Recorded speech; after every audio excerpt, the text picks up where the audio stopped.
I get to dance with them and sing a line or two in harmony with Ariana Grande.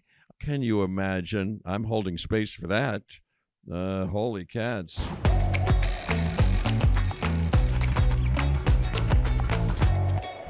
Jeff Goldblum, welcome to My Life in Movies. My Life in Movies. How about that? Okay. Thank you so much. Before we dive into your incredible career, it's only right that we start off with a Jeffamation. Please enlighten me. What do you think of this? Use what exists.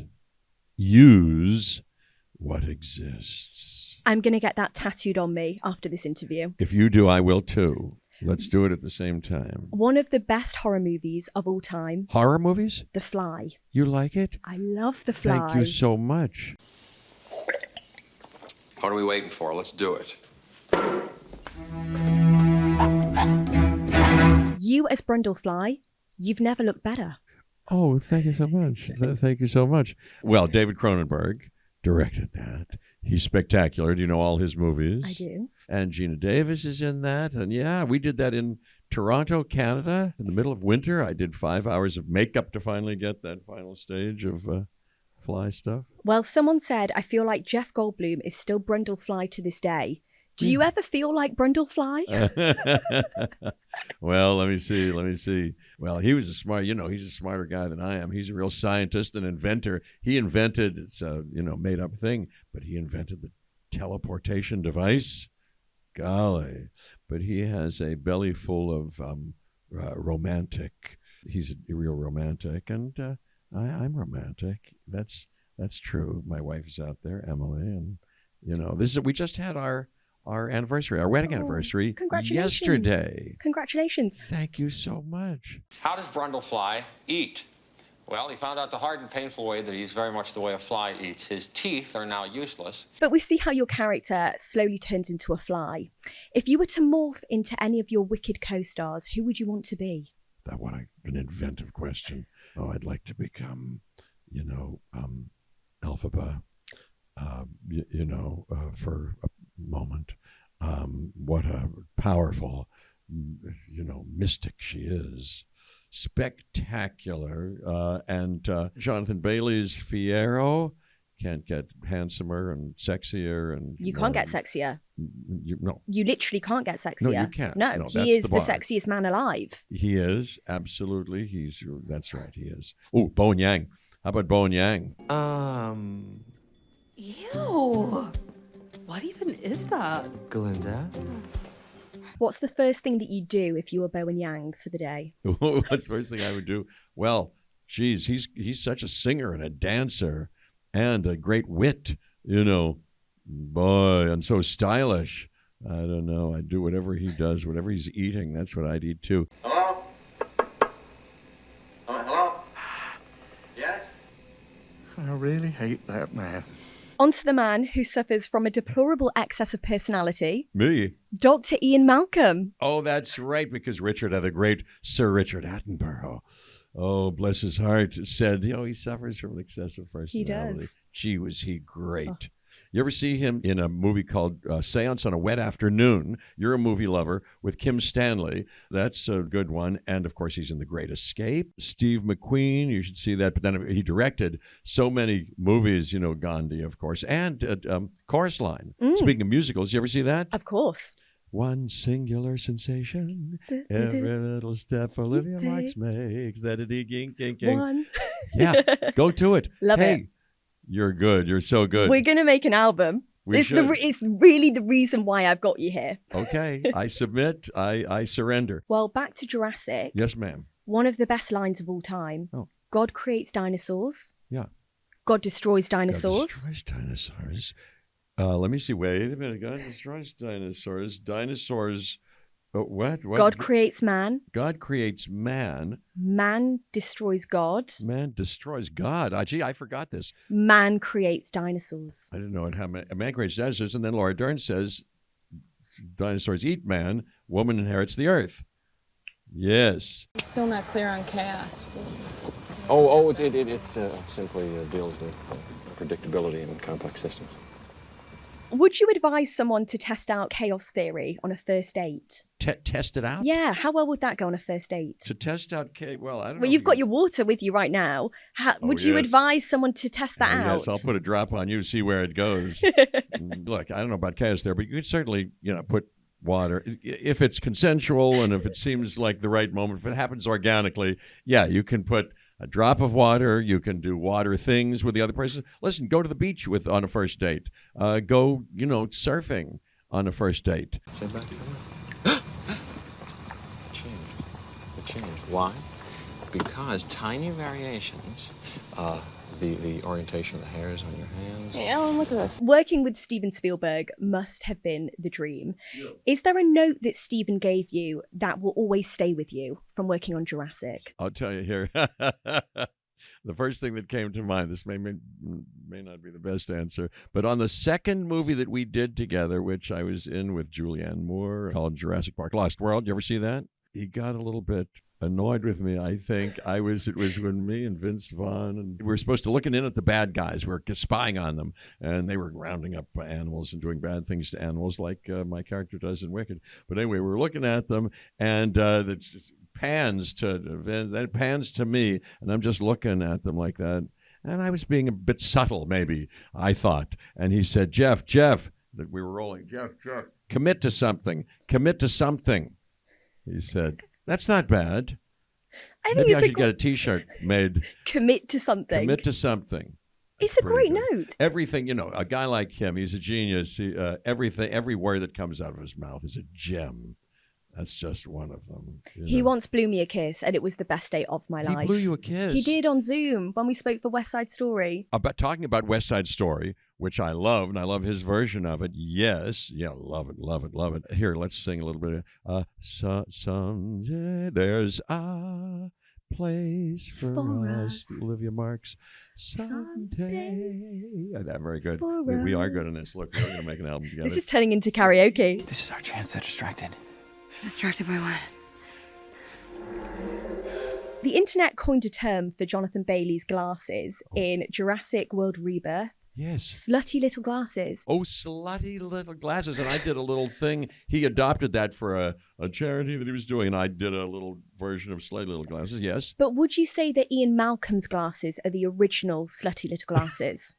It's very important that we know the answer to this, because I would say they are. Well, thank you. That's humbling, and I can't possibly agree to that, but they were pretty cute. I think I may have, I've been a spectacle where all these years, and I think I may have had a vote in that. I may have even brought to the party and the table and to the set those glasses. But, these glasses, for instance, are Jacques-Marie Mage, and these are the Jeffs. I never thought that they were slutty, but maybe slutty. Slutty always sounded a little pejorative to me, but maybe it's kind of good. Oh, it's a compliment for sure. Really? The Jurassic score brings me to tears, and you're obviously an incredible musician. What is your favorite film score? Hey, I like that question. Well, let's you and I talk about that. I like film scores, and there are many. Look, I've been in those movies that we were just talking about that John Williams did. He's spectacular. Oh my gosh. I mean, not only not only that, but how about the score that I listened to recently just on its own of Close Encounters of the Third Kind, another Spielberg movie that I love. Oh, it captures and supplies for that movie some percentage of its mystical, magical, mysterious yearning.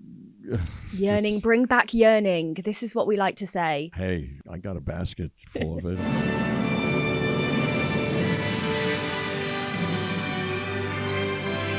You strutting, smoking a cigar on Independence Day. No one has ever looked cooler on screen. Thank you so much. Well, how about that movie with me? We've just saved the world, and I got a big cigar, and we're smoking it because the mission has been accomplished. But me, I'll tell you a secret. If you don't tell anybody else, I'm a little bit sensitive. I can only have a drink or two of something before I start to feel woozy. I'm the same. Really? Kindred spirits. We're lightweights. We are lightweights with smoking too. Even though, I had to smoke a pipe in a movie, and that tobacco, I can see why people like it. It's aromatic, but I'll tell you, that cigar in that movie, I had to give to the AD before they said action so that he could light it up, get it going like that. Because just doing that for me, by the time I'm get it going, I'm like a little bit like that. So I said, you get it going. And then I did my stuff. Well, there you go. The signal's going to disappear and the countdown's going to be over. And then what? Checkmate.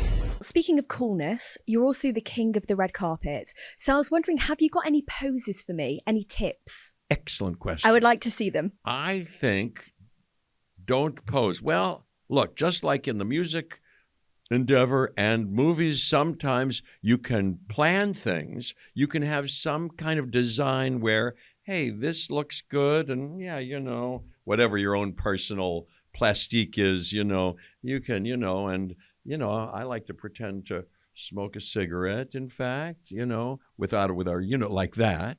I think that's not bad. Then on the day when they turn on the juice and they start snapping pictures, what I don't like, I have a kind of an allergy to when people say, look at the camera and smile.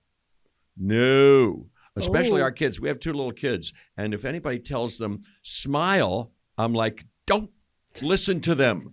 If a smile occurs naturally, that's why you smile. Do not arrange yourself, et cetera, et cetera, et cetera. So I'm in that vein. I could go on about it, but I won't. And then, yes, I like being caught in a candid way. So have yourself in motion. If they catch you in a moment of being interested in somebody out there, I think you will look better. You did it. Ah, you can relax now.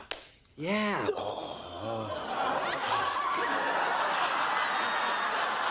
Your episode of Friends, perfection. Yeah, where Joey pees on my leg. He does. Why does he do that? He is auditioning for you as he's about to explode, which I know. isn't ideal. Are there any auditions of yours from early on in your career that will forever haunt you? That will forever haunt me. Audition. Believe it or not, I met Sidney Lumet when he was about to do Dog Day Afternoon. Have you seen that movie? Yes, Al Pacino. Al Pacino's fantastic. And we recently saw it screened, and he, whom I'd spoken to at length the night before or two, answered questions for the audience after. What a thrill that was. Geez, he's a hero of mine. So is Sidney Lumet. So I was to meet him for a part in that movie, and they wanted to see me for the part that Chris Sarandon did, his trans aspiring a girlfriend, Al Pacino's character. And I looked at the script, and for some reason I said, I think I'd rather play this other part, Sal, the part that the great John Cazale finally did. I think he'd already been cast in. So it was a terrible missed opportunity. I misunderstood me. I was so dumb early on. I didn't understand what I had to offer, what I might be right for, et cetera, et cetera. So I don't know, whatever I did. So that haunts me a little bit. I don't think about it much until you brought it up. I'm sorry. Damn your eyes. I'm sorry. I'll get over it soon. I need an answer! I can't tell you something I don't know. You know! I don't know. I need an answer now! All right. Joey desperately needing a wee is what gets him cast. Are there any tricks or superstitions that you swear by? Tricks in the acting? Yeah. Well, like some people put a pebble in their shoe if they want to, be disturbed or something like that. I spent many years it's not a superstition or a trick, but I would over-prepare. Maybe I didn't over-prepare. Maybe I needed to do all that, but I would certainly read The Death of a Salesman before I did the play that I was going to do 8 times a week in order to get all, stimulate or something like that. I kind of overworked in a way and did many things that people may consider, an experiment in methodology of one kind or another. Finally, my current trick, if I have a trick, and I wouldn't call it a trick or a formula, it's to trust myself and say, I may not be able to solve the problem as well as somebody else, or it may not work. But I have to trust that whatever I've got is going to be enough. And if I get a good night's sleep and pay attention to the problem and what I have to solve, and try to do it the best I can. And while you're doing, movies and even plays, you have to be caught in progress. You have to be willing to be seen while working on the thing and discover it while you're doing it, like we're doing here right now, too. So if you're trusting yourself and you can open up, all is a business of being open. And if there's another trick, it's that you can keep getting better until your last breath. So consider every opportunity a way to improve. I love that. Like wearing your heart on your sleeve, which is another nice name for a song on our album. Incredible. You go to my head like a slip. I love it. I do too. As a proud Gleek, I am honoured to be in the presence of one of Rachel Berry's dads. You're the top. You're an arrow collar. Hey, you know who the other dad was? Of course, it was Brian Stokes Mitchell, my dear husband in that. And he is something. Oh, I've seen his one-man show, and he won the Tonys for, Ragtime and many things. He's the best baritone that's ever sung on stage, I believe. He's just great. Anyway, we were married in that. You were? We were Rachel's parents, and then he and I went to the Capitol Records building and recorded a version of You're the Top. You're the music. Yes. Can you imagine? What a thrill of a lifetime that was for me. I love that song. Yeah, well, too. if Glee was still on now, what song would you love to cover? A million come to my head right now. You could suggest something, but how about Out of the Tree of Life, I just picked me a plum. You know them all. I know that one. I don't know the lyrics, but I know it's it. called The Best Is Yet to Come. That's it. The best is yet to come. I think Lady Gaga's covered that as well. I'll bet you. I'd like to work with Lady Gaga. If she's listening, you sing a song with our band. You know who did that song on our last album? Scarlett Johansson. She sang it, and we did it in a bossa nova style as per her request.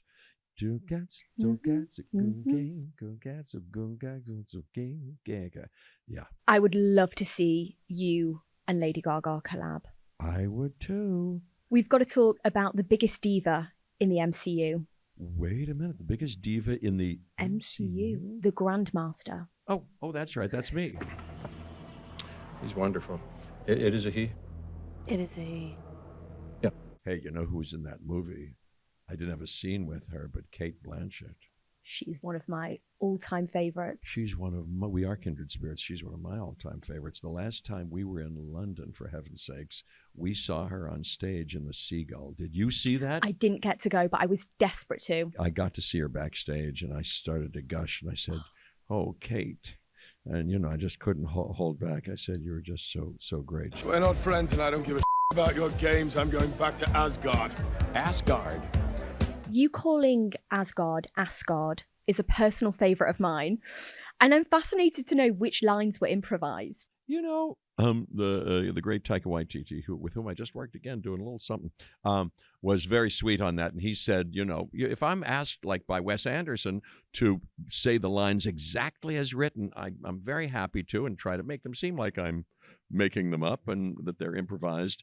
But I'm also happy because Sandy Meisner, one of the cornerstones of his training was an improvisation, which I loved. I'm happy to improvise. And Taika said, yes, please. We have a lovely script here, but now that we've gotten that, let's do 10 more that you can think of and 10 more that I can think of right now while we're rolling. And we did that kind of thing throughout the whole thing. I made up a bunch of, I could have come up with a bunch of that stuff. Was Asgard improvised?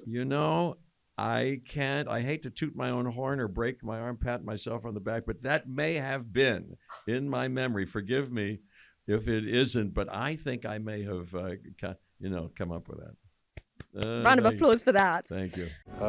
Sorry about all that. I didn't mean to startle you. The Wonderful Wizard of Oz. Yes. People reacting to you singing "Have Another Drink, My Dark-Eyed Beauty" is my favourite thing because you sent people wild. I did? You did. Doing what? Doing that? That? That line in particular. Really have another drink, my dark-eyed beauty. I've got one more night left to hear in time. Everyone was saying that they'd be drinking that elixir. It was all over TikTok. It was my favorite thing from last year. Really? Hilarious. I didn't see that. Well, have another drink. And then, of course, will. thank you so much. We just ran into, Myron Kirstein, who's the brilliant, masterful editor on both movies. What a great task and assignment he's got. That's where a lot of the movie gets made. And all those puzzle pieces that get paid off in the second movie from the first movie just astound and delight me, including my little thing where, you see that character, you don't know who it is, and then I don't want to spoil anything if you're watching this and if you haven't seen the movie yet, but then the way they reveal who that character is, that's pretty good. Genius. Say something. Say something. My name is Elphaba Throp. The giant sculpture of the wizard's head. Yes. Art. Please tell me you have it. Well, I wish I had it. No, it was for the sake of that sketch that we did on One Wonderful Night, and that was funny. I like doing that, and it was there. That we worked with that thing. Where did we shoot that? I was in Los Angeles, of course. Yes, and they moved that thing around. Hey, it's heavy too. Isn't that magnificent? He took the head. Ariana saying, he has the head. Makes me die. I like that too. They were so good in that. Yeah, he has the head. And I think he likes it because it's big. And what does he do with it? Cynthia says, how does he move it around the house? That was good. Yeah, I like that whole sketch. And I enjoyed seeing that thing. It was good. I feel a little bit like that character does. But I've got too many things around my house already that are too self-glorifying, hopefully taken with the irony that they're meant to be presented. But I have a big painting of myself in the living room from the set of Wes Anderson's Life Aquatic with Steve Zissou that he offered me after we shot, and I got it framed in this big frame, and it's there. It's me. It's a big portrait of me, and I have too many of those things already. But I'd like it in a parallel universe. I wouldn't mind having that thing. Well, where is the most surreal place that you've seen your face? Surreal? Yeah, because you've been a giant statue in London. That was quite surreal. And it's shown up here and there on shower curtains and things. But I think when people show me tattoos, speaking of tattoos, that can be pretty surreal. Somebody gave me a bag of like M&Ms with my face on them from something. So, they show up here and there. What I like is my kids playing with them. I have a little, I'm not a memorabiliist, so I like to throw everything away. But I have a little shelf of, action figures from different things. And my kids have embraced them, and they use them to, fight bad guys with. And I like that. So thanks to Wicked, we're all now holding space. Is there a particular memory from filming Wonderful that you're now holding space for? Holding space for, well. I have to do it. Is that a clue of one of the moments? That's holding space. That's holding space. I didn't know that. This is what Ariana did with Cynthia, and they held space. Oh, because this is one of their fingers on the other. Exactly. This is holding space. This if we is were holding to hold space. I could hold your space. We will be wonderful. You'll make me wonderful. So yeah, is there a memory from filming Wonderful? From filming Wonderful. That you're holding space for? He did, well, I'll tell you, that it's John M. Chu. He is something. You can't be good unless you're with a good director. Unless you're in a good movie made by a good director, is my current thinking about the whole ball of wax. And he is brilliant. And when he first talked to me, so here's one of I'm holding space for his visionary ways. And when he first described the thing to me, like he did with Sentimental Man, he said, I've already got it. I'm going to, on this line, you're going to do this. And on the next line, you're going to do that. And then on the next line, you go fly up in the air. And then I went, how are we going to do all that? That sounds great. Okay, let's see how this works. And I'll be darned if he didn't do that with a lot of improvisation and design and practice with Chris Scott. His choreographer is fantastic. And Joe McLaren, who put the harness on me so we could do that one shot. She's a very good stunt coordinator. All of that turned out, but it's his brilliant vision of doing all that. Oh, well, of course. Geez, I get to dance with those two out of this world superstars who who make music as well as anybody ever has on this planet, and act as well as anybody ever has together. Incomparable as far as I'm concerned. I don't know how you compare anybody to them. It's just a feat of, it's just one of the wonders of the world, along with the Sphinx and, many others. I can't name the other wonders right now. But I get to dance with them and sing a line or two in harmony with Ariana Grande. I think I'm pronouncing that correctly. Can you imagine? I'm holding space for that. Holy cats. We all are. Yeah. That's enough of that. Okay. Away with the moon. There's no greater con man than the wizard, though. I don't know about great, but he's a con man. That's right. Early on in your career, did you ever tell a white lie in order to get a job? Hey, that's a good question, Olivia. Did I ever tell a white lie in order to get a job? Well, I'll tell you. In order to get into the neighborhood playhouse to study with Sanford Meisner, I lied about my age. They didn't allow you officially to enter the school until you were 18. I was turning 18 that October, and school started in September. And a couple of months into the program, they called me into the principal's office and said, "How old are you?" I said, what? Well, and they caught me. And they said, you have to leave. They threw me out of the school. It was one of the first moments of adulthood that I had where I realized I've got to take into my own hands the possession of my destiny here and advocate for it in a proactive and full-throated way. So I followed Sanford Meisner himself that day out of his office, and I said, "May I speak to you for a moment, Mr. Meisner?" and followed him into a taxi. He didn't really kind of want to talk to me, and I kind of followed him, and I'd say, look, I thought this was part of, I want this so badly, and I think I'm doing very well. And isn't that part of the credo? Sure, I dance a little. Sure, I can tap dance. I ride a horse. Absolutely. You're supposed to pad your resume for the purposes of getting ahead. He listened to this nincompoopery, and then I got back in somehow. It worked. So there you go. Now I embrace, I think you should be honest to a fault. I think you should. Not only are good actors truth seekers in the larger poetical sense, but like somebody I listen to says, you try it for a day. Don't tell any, even a so-called white lie. Don't say, "Oh, I love your sweater short." If it's not true, just be scrupulously honest. I like that. That's a pretty good exercise. This is between the wizard and I.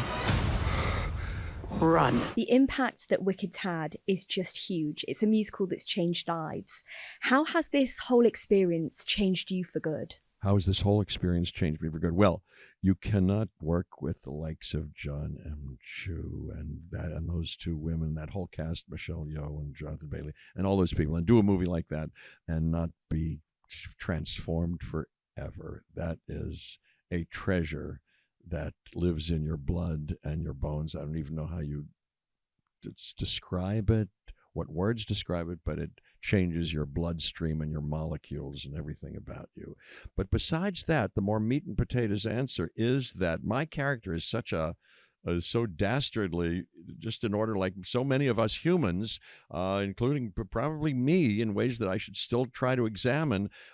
She tries to increase for in exchange for a little increased status or being well liked or enhancing his position of authority here and there. He's willing to sell out his integrity and maybe original principles for all of that. And in this movie, this guy goes to the lengths of instigating and possibly facilitating animal cruelty and some other bad things that he does, but that's no good. And I think having played that part and taken a good look at me and him and us, you know what I started to do for one reason or another? I stopped eating meat.